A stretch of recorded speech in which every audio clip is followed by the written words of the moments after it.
No one noticed him at first. The hotel lobby was alive with its usual rhythm. Rolling suitcases, low conversations, the soft chime of the elevator doors opening and closing. Crystal lights reflected off polished marble floors, and behind the front desk, staff moved with practiced efficiency. It was a place designed to feel powerful, expensive, and untouchable. And yet, standing near the entrance was Bruce Lee, calm, composed, dressed simply. No entourage, no bodyguards, no announcement. He walked toward the front desk like any other guest. The receptionist barely looked up at first. When she did, her expression changed, not to recognition, but to suspicion. Her eyes scanned him quickly, then flicked toward the manager, standing a few steps away. "May I help you?" she asked, her tone flat. Bruce Lee smiled politely. "I'm here regarding the hotel." The manager stepped in immediately, his voice sharp and impatient. "Do you have a reservation, sir?" Bruce Lee shook his head. "No, but that won't be necessary." That was when the air shifted. The manager's posture stiffened. Guests nearby slowed their steps, curiosity pulling their attention toward the desk. The manager's eyes narrowed, not with professionalism, but with judgment. "I'm sorry," he said, louder now, "but if you're not a guest, you can't loiter here." Bruce Lee remained calm. No anger, no argument, just silence. "I suggest you leave," the manager continued. Now, for a brief moment, the lobby felt frozen. A man whispered to his wife. A staff member glanced nervously between Bruce Lee and the manager. Someone pulled out a phone, pretending not to record. Bruce Lee looked around the lobby. The artwork, the logo, the space he had helped bring to life. Then he nodded. "All right," he said quietly. He turned and walked toward the doors. The manager exhaled, convinced he had handled the situation. To him, this was just another problem solved, another stranger removed. But what no one in that lobby understood, not the guests, not the staff, not even the manager himself, was that they had just made a decision that would change everything. Because Bruce Lee wasn't leaving defeated. He was leaving to make a call. And in exactly 9 minutes, this hotel would no longer be the same. The moment Bruce Lee stepped outside, the glass doors slid shut behind him with a soft mechanical sound. Quiet, final, dismissive. Inside the lobby, life resumed almost instantly. The manager straightened his jacket, convinced he had handled an inconvenience. The receptionist returned to typing. Guests went back to their conversations, their curiosity fading as quickly as it had appeared. To them, it was just another awkward moment in a luxury hotel. Uncomfortable, but forgettable. But for Bruce Lee, those few seconds carried weight. He stood on the steps outside, the city moving around him. Cars passed. A bellhop walked by, without making eye contact. From the outside, the hotel looked exactly as it should, grand, confident, unshaken. What no one inside could feel was the silence he carried with him. Humiliation doesn't always come with shouting or insults. Sometimes it arrives quietly, through assumptions, through looks, through being dismissed without being heard. Bruce Lee had felt it before, many times in his life. But this time was different. This time, it happened on property he owned. Inside the lobby, a young employee leaned toward another and whispered, "Did you see that guy? What was he even thinking?" Another replied with a shrug, "Probably trying to sneak in. Happens all the time." The manager overheard them and nodded, satisfied. "You did the right thing," he said, reinforcing the moment. "We can't let just anyone wander around." No one questioned the decision. No one asked who Bruce Lee was. No one thought to verify. That was the problem. Bruce Lee didn't rush away. He didn't look back in anger. He simply paused, took a breath, and reached into his pocket. Across the glass, the staff couldn't see his expression. Calm, focused, deliberate. He dialed a number. Back inside, a couple checked in at the front desk. The receptionist smiled brightly now, her earlier suspicion replaced with rehearsed warmth. The manager glanced toward the entrance once more, just to be sure the situation was over. He had no idea that, at that exact moment, the hotel's internal systems were lighting up. In an office several floors above the lobby, a phone rang. Then another. Emails began to populate inboxes marked urgent. A regional executive paused mid-sentence during a meeting, staring at their screen in disbelief. Outside, Bruce Lee spoke quietly into the phone. No anger, no raised voice, just clarity. "Yes," he said. "I was just removed from the lobby." A pause. No, there was no confrontation. Another pause, longer this time. "I'll wait," he finished. Inside the hotel, something subtle began to shift. The manager's radio crackled with a message he didn't quite catch. A supervisor approached him, whispering something that wiped the confidence from his face. The receptionist noticed the change and straightened in her chair. "What's going on?" she asked.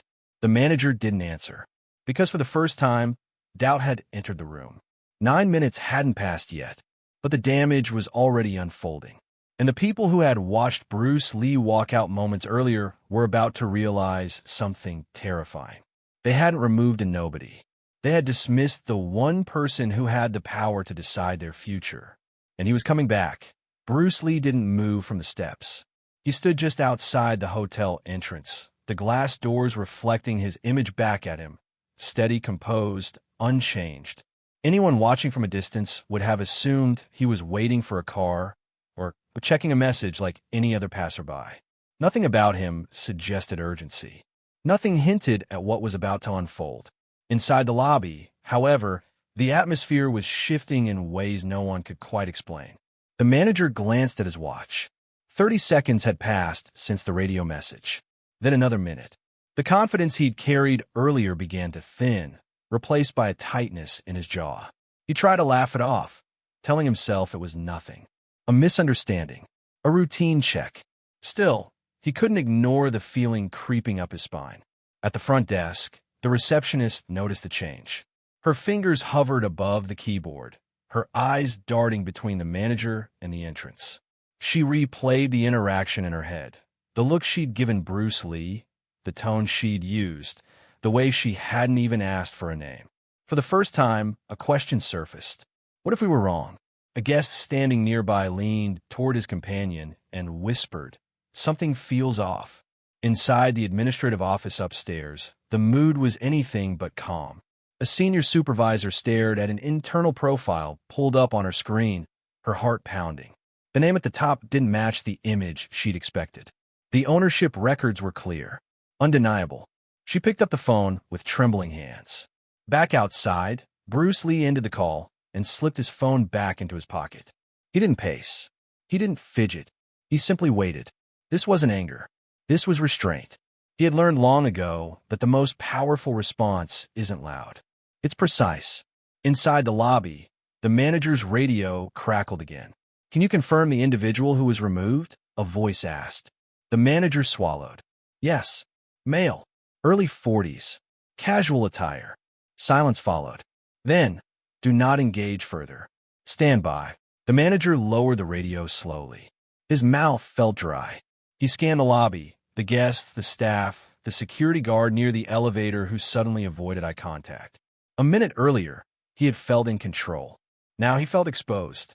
The receptionist leaned toward him. "Should we do something?" He shook his head, though he wasn't sure why. Just wait. Waiting was the hardest part. Every second stretched. Every sound felt louder. The click of heels on marble, the hum of the air conditioning, the distant ding of an elevator. Guests sensed the tension and began watching openly now. Outside, Bruce Lee checked his watch. 6 minutes had passed. He thought about the hotel, not as a building, but as a system, a place meant to represent professionalism, respect, and leadership. He didn't need to punish anger. He needed to correct failure. Inside, footsteps echoed from the hallway leading to the lobby. 2 senior staff members appeared, their expressions serious, their posture formal. The chatter died instantly. The manager straightened, forcing a smile. "Is there a problem?" Neither answered. One of them looked toward the entrance, toward the man standing calmly outside. "That's him," the receptionist whispered, barely audible. The senior staff member nodded once. "Open the doors," she said. The manager hesitated, just for a fraction of a second, then gestured to security. The glass doors slid open again. Bruce Lee stepped inside. The lobby fell completely silent. No one spoke. No one moved. The same space that had dismissed him minutes earlier now felt small, fragile, uncertain. He walked forward, unhurried, his presence commanding attention without effort. This time, no one questioned him, because the storm hadn't arrived yet. But everyone could feel it coming, and there were only 3 minutes left.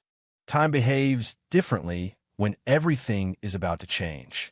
Inside the lobby, the clock behind the front desk continued ticking as it always had, but for the people standing there, each second felt heavier than the last. Bruce Lee had returned, yet nothing had been said. No accusations, no explanations, just silence. Thick, deliberate, impossible to ignore. The manager stood frozen behind a desk. His earlier authority had drained away, replaced by uncertainty. He watched Bruce Lee move through the lobby, noticing details he'd never paid attention to before. The confidence in his stride, the calm in his expression, the way others instinctively stepped aside. This wasn't a man trying to prove himself. This was someone who didn't need to. Bruce Lee stopped near the center of the lobby and glanced at his watch. 7 minutes. Across the room, 2 senior executives stood near the entrance, speaking quietly into their phones. Their faces were tense, focused. One of them nodded repeatedly, listening more than talking. The other typed rapidly on a tablet, pulling up records, cross-checking details that should have been reviewed long ago. Every system was now catching up to a single moment of failure. At the front desk, the receptionist felt her chest tighten. She replayed her words again and again. "You're not allowed here." It echoed in her mind, sharper now than it had been minutes earlier. She realized something uncomfortable. She hadn't followed protocol. She'd followed instinct. And instinct had been wrong. Guests had stopped pretending not to watch. Conversations had faded. Phones were lowered. Everyone sensed that this wasn't a normal delay or technical issue. This was a reckoning unfolding in real time. The manager cleared his throat, attempting to regain control. "Sir," he began, his voice unsteady. "There seems to have been a misunderstanding." Bruce Lee looked at him, not with anger, not with satisfaction, but with focus. "There was," he replied calmly. "Nothing more. That was enough." The words landed heavier than any accusation. The manager nodded, swallowing hard. He didn't ask for identification. He didn't demand proof. He already knew. 8 minutes. One of the executives approached Bruce Lee carefully. "Mr. Lee," she said, keeping her voice low, "thank you for your patience." Patience. The word stung the room. Bruce Lee met her gaze. "I didn't come here to test patience," he said. "I came to observe." The executive glanced back toward the staff, understanding exactly what he meant. Around the lobby, subtle reactions rippled outward. A security guard shifted his stance. A bellhop clasped his hands tightly in front of him. A supervisor near the elevator stared straight ahead, afraid to look at anyone. They all understood something now. This wasn't about one mistake. It was about culture. Bruce Lee walked toward the front desk. Each step felt measured, intentional. The manager stepped back instinctively, surrendering space he'd once guarded fiercely. Bruce Lee placed his hand lightly on the counter and looked around. "How long," he asked evenly, "have we allowed judgment to replace verification?" No one answered. The silence was confession enough. 9 minutes. Bruce Lee straightened and addressed the senior executives. "We'll begin immediately." One of them nodded. "Everything is ready." The staff exchanged uneasy glances. "Begin what?" No one dared to ask. Bruce Lee turned back toward the room. His voice wasn't loud, but it carried. "This hotel exists because of trust," he said. "Guests trust us. Employees trust leadership. And leadership must earn that trust every day." The manager's face had gone pale. Bruce Lee paused, letting the weight of his words settle. "Today," he continued, "that trust was broken, not by a single action, but by a system that allowed it." He glanced at his watch one final time. 9 minutes exactly. "This conversation isn't about punishment," Bruce Lee said. "It's about responsibility." The room held its breath, because everyone understood what responsibility meant, and they knew the next words would change everything. The lobby had never been this quiet. Even the background music, soft, carefully chosen to project calm, fell out of place now, as if it didn't belong in the tension filling the room. Every eye was fixed on Bruce Lee, not because he demanded attention, but because the truth had finally stepped into the open. Moments ago, he had been treated like an outsider. Now, no one doubted who he was. One of the senior executives took a step forward and addressed the room. Her voice was controlled, professional, but there was no hiding the gravity behind it. For clarity, she said, Mr. Bruce Lee is a principal owner and executive authority of this property. A ripple of shock moved through the lobby. A guest near the seating area inhaled sharply. Someone whispered, "Wait, what?" Another shook his head in disbelief. Phones were raised, then quickly lowered again, as if people suddenly realized this wasn't a moment meant to be recorded. Behind the front desk, the manager felt the floor drop out from under him. He replayed everything in his mind, the assumptions, the orders, the certainty with which he had acted. Each memory now felt heavier than the last. His authority, which had seemed so absolute just minutes earlier, now felt fragile, misplaced. The receptionist's hands trembled slightly. Her face burned as she stared at the desk in front of her, unable to look up. She had been so sure, so confident, and so wrong. Bruce Lee didn't react to the announcement. No smile, no satisfaction, just quiet acknowledgement. He had never needed the reveal to feel powerful. The reveal was for everyone else. He turned slowly, looking at the staff lined up behind the desk. "I want to be very clear," he said. "This is not about embarrassment." Some heads lifted, confused. "This is about awareness," he continued. "Because what happened today could have happened to any guest, to any partner, to anyone who didn't look like they belonged." The words landed hard. People shifted uncomfortably.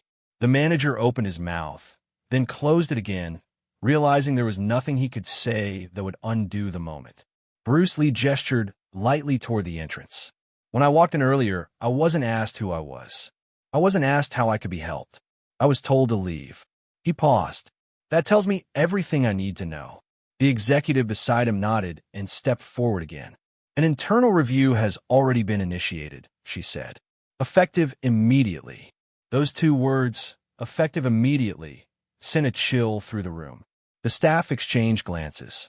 No one spoke. No one moved. Bruce Lee looked toward the manager.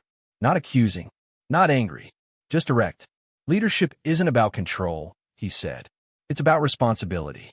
And today, responsibility was avoided. The manager's shoulders sagged. He finally spoke, his voice barely above a whisper. "I made a mistake." Bruce Lee acknowledged him with a small nod. "You did." Another pause. "But mistakes reveal systems," Bruce Lee added. "And systems reflect leadership." The executive cleared her throat. "All front desk and supervisory staff involved in today's incident are to step aside for reassignment review." That was it. No shouting, no dramatic gestures, just a calm directive that carried enormous consequences. Security approached gently, guiding the affected staff away from the desk. Some walked stiffly, others slowly, still processing what had just happened. The manager hesitated for a moment, then followed, his position gone, his authority dissolved in silence. Guests watched in stunned quiet. No one applauded. No one cheered. This wasn't entertainment. It was accountability. Bruce Lee turned back toward the lobby, now half empty, and addressed those still present. "Let this be a reminder," he said, "that respect is not selective. It is a standard." He took a breath. And standards are only real when they're enforced. As he walked away from the front desk, the hotel felt different. Not because people had been removed, but because the truth had been exposed. The reveal wasn't who Bruce Lee was. The reveal was who the hotel had been.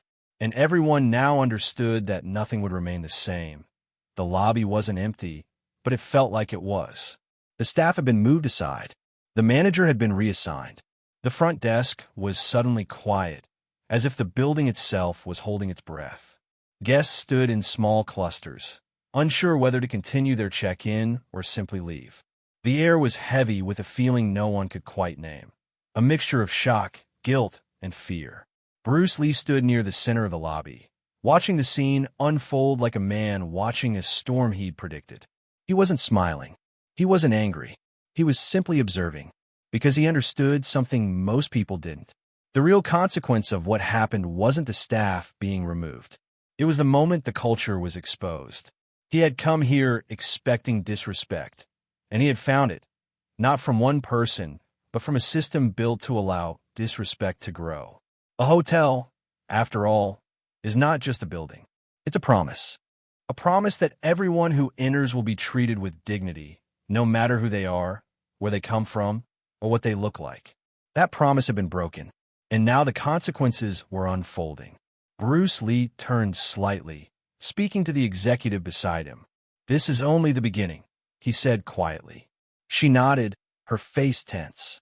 "We will conduct a full audit. Training, rebranding, everything."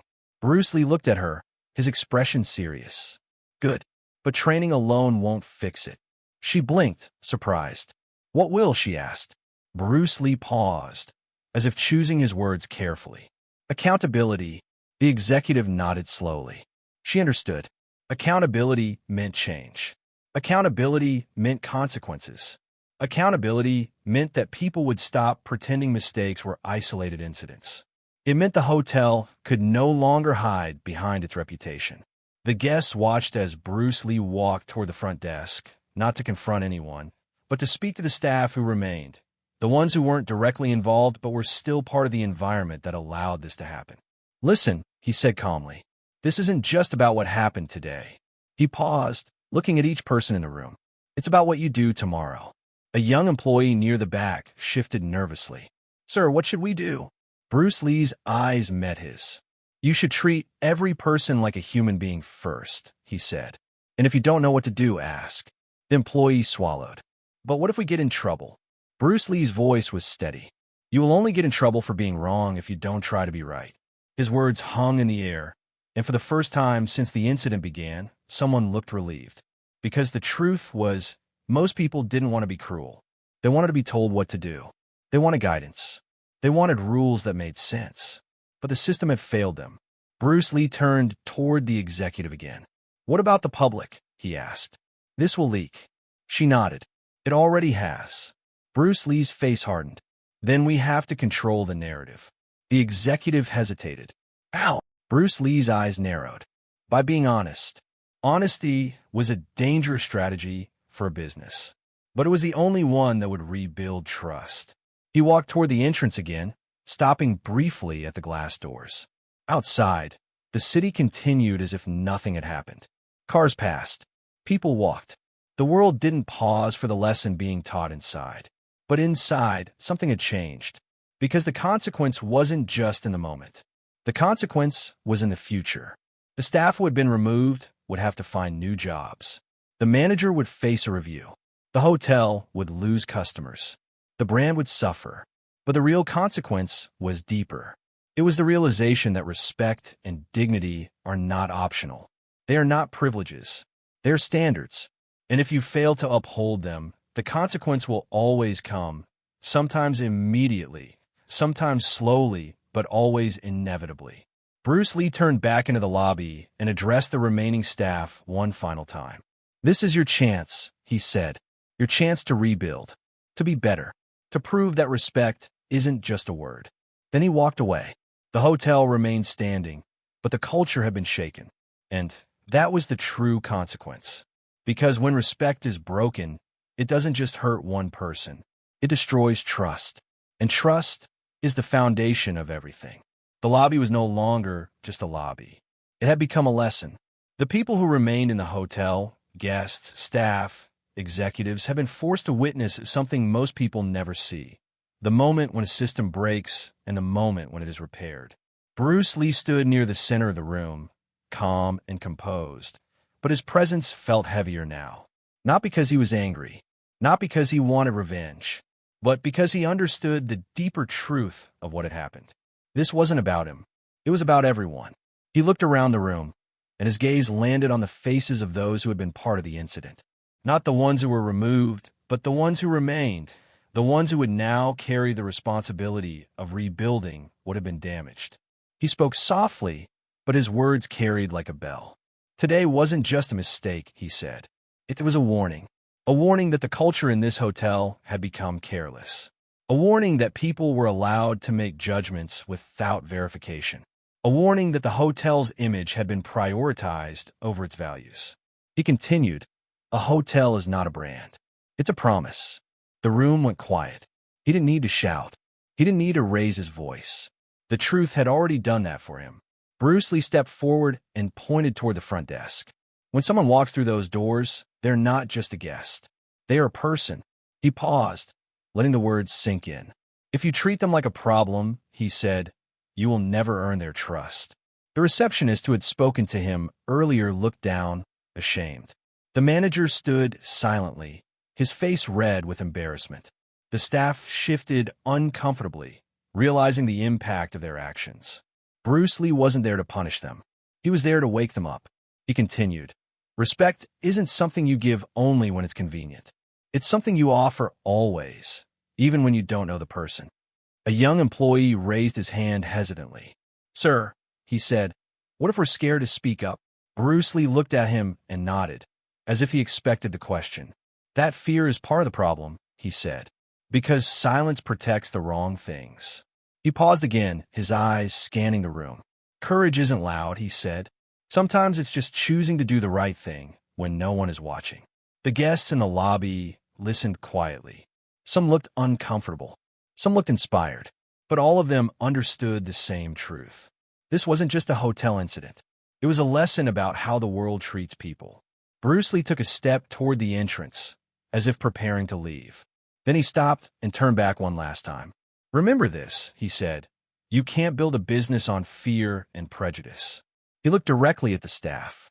"You can only build it on respect." He smiled once, not warmly, but with a quiet confidence. Then he walked toward the doors. As the glass doors closed behind him, the lobby felt different. Not because the man had left, because the lesson had stayed. The staff would have to rebuild trust. The hotel would have to prove its values. The guests would never forget what they had witnessed. And somewhere inside the walls of that building, a simple truth had been confirmed. Respect is not optional. It is the foundation. And if you break it, you will always pay the price.